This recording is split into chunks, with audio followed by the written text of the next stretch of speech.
If you're starting out your CFA level 1 exam and are wondering what exactly is the detailed syllabus, what are the subjects, and wait, what are the chapters, because it really isn't available anywhere on Google. At least I haven't seen it, and I know most of you have not seen it. So let me tell you what the detailed CFA level 1 syllabus includes.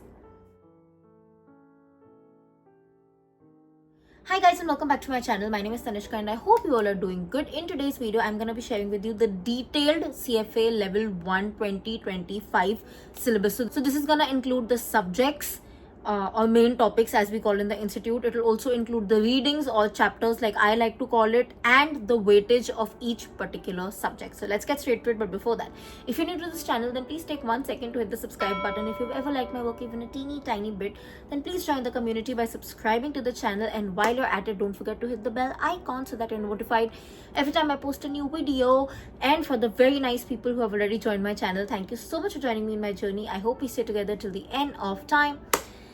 Okay, so first of all, we have 10 main topics or subjects like I like to call it in CFA level 1. It roughly includes of fixed income, derivatives, alternative investments, economics. Then we have ethics, equity, corporate issuers, financial statement analysis, portfolio management, and I'm pretty much sure I'm forgetting something. Quants and quantitative analysis. See, sometimes you do forget. So if we have all these 10 chapters, I'm gonna tell you the weightage. Now, I'm gonna be telling you the chapters, the total number of chapters. In totality, we have 93 readings or 93 chapters for CFA level 1. And please don't get intimidated by this. Let me explain why. So actually, initially, it used to be around 60 chapters for CFA level 1. But of late, like from 2024 onwards, the institute decided to make shorter chapters and just increase the number because they felt that it would be easier to read bite-sized material. Honestly, I don't see the difference. But yeah, just don't get intimidated because most of these chapters are literally 2 pages, 3 pages if I count Schwezer. So institute ke bhi kitne honge, 7-8 pages maximum.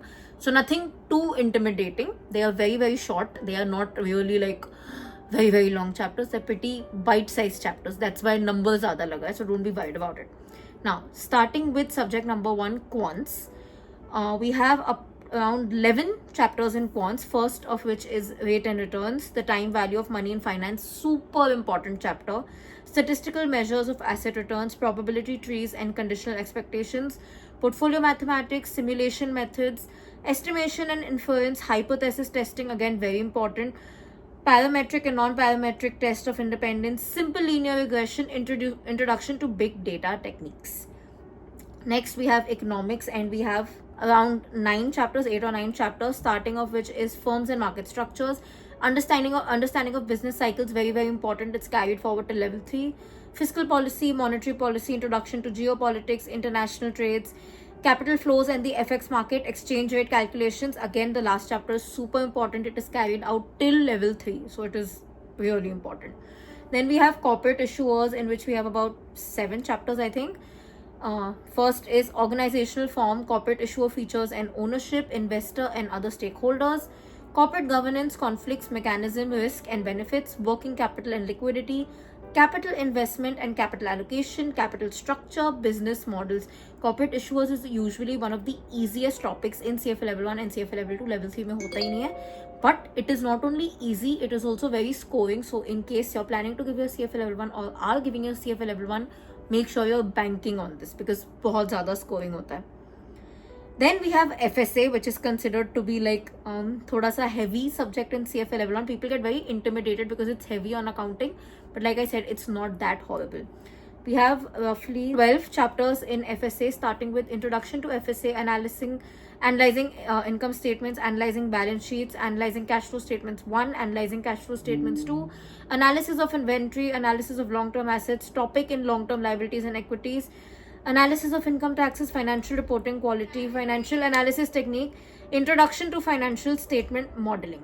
Okay, next we have equity, which is again one of the most scoring subjects. So again, bank on it. Also, it's pretty easy to understand, so definitely take advantage of that. So in equity, we have market organization and structure, Security market indexes, market efficiency, overview of equity securities, company analysis past and present, industry and company competitive analysis, company analysis forecasting, equity valuation concepts and basic tools.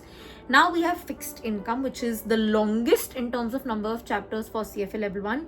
Most people do get intimidated with fixed income, and I understand why, but believe me, just spend that little time. Once you spend that little time with fixed income, it becomes the easiest, and you'll be like, wow, this is zyada easy, kuch ho nahi sakta. And believe me, that thought will carry on to level 2 and level 3 if you spend time in level 1, because it's honestly not that difficult. थोड़ा सा time देके actually concept को समझो, it's gonna be a game changer. So in fixed income, we have fixed income instrument features, fixed income cash flow and types, fixed income issuance and trading, fixed income markets for corporate issuers, fixed income markets for government issuers, fixed income bond valuation, prices and yields, yield and spread measures for fixed rate bonds, yield and yield spread measures for floating rate instruments, the term structure of interest rates, spot, par and forward curves, interest rate risk and return, yield based duration measures and properties, yield based bond convexity and portfolio properties, curve based and empirical fixed income risk measures, credit risk, credit analysis for government issuers, credit analysis for corporate issuers, fixed income securitization, asset backed security instrument and market features, mortgage backed security instrument and market features. Moving on to derivatives and fixed income are like bhai behan. Derivatives is a little, again, on the slightly trickier side, basically because it's very new. Like, most of us haven't seen derivatives. It is also, if I actually put it out, comparatively less scoring because people really, find it tough to manage. But all I'll say is give it your best and spend a lot of time. Once you get the concept, the only thing you can do is practice, and that's the only way out for derivatives. So in derivatives, we have derivative instrument and derivative market features, forward commitment, contingent claim features and instruments, derivative benefits, risk and issuer and investor uses, arbitrage, replication and the cost of carry in pricing derivatives, pricing and valuation of forward contracts and for an underlying with varying maturities, pricing and valuation for future contracts, pricing and valuation of interest rates and other swaps, pricing and valuation of options, option replication using put call parity, very very important concept, the put call parity, valuing a derivative using a one period binomial model. Moving on to AI, which is again the vibe of derivatives and fixed income. So fixed income, derivatives and AI should always go together, and the easiest out of it is alternative investments, which is also known as AI because it is majorly theory, so a lot of people enjoy it. Again, scoring.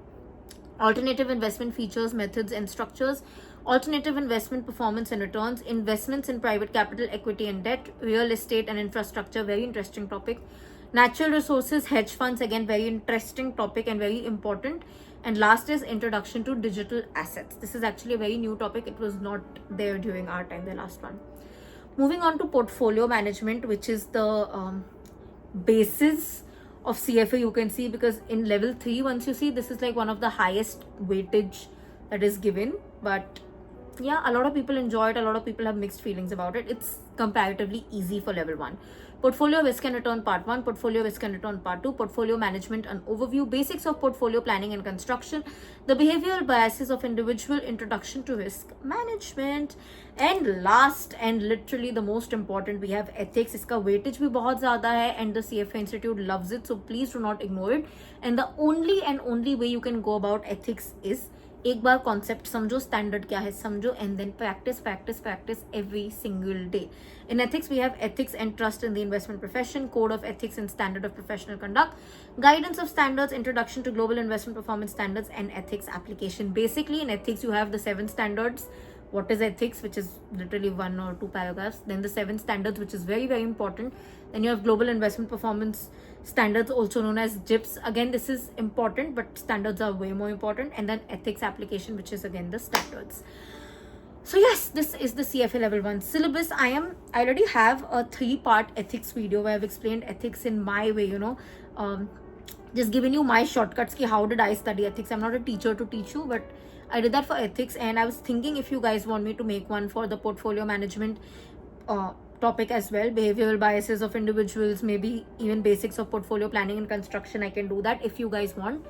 I can also make a, how did I learn options and bonds, like what was my thinking when I learned that, and what is my trick to understand what are options and what are bonds and how are they correlated, call option, put option, what is the callable bond, puttable bond, and all those things. So if you guys want me to make a video on that, let me know in the comment section and you'll see it very, very soon. And with regards to this video, if you liked it, don't forget to like, comment, share, subscribe.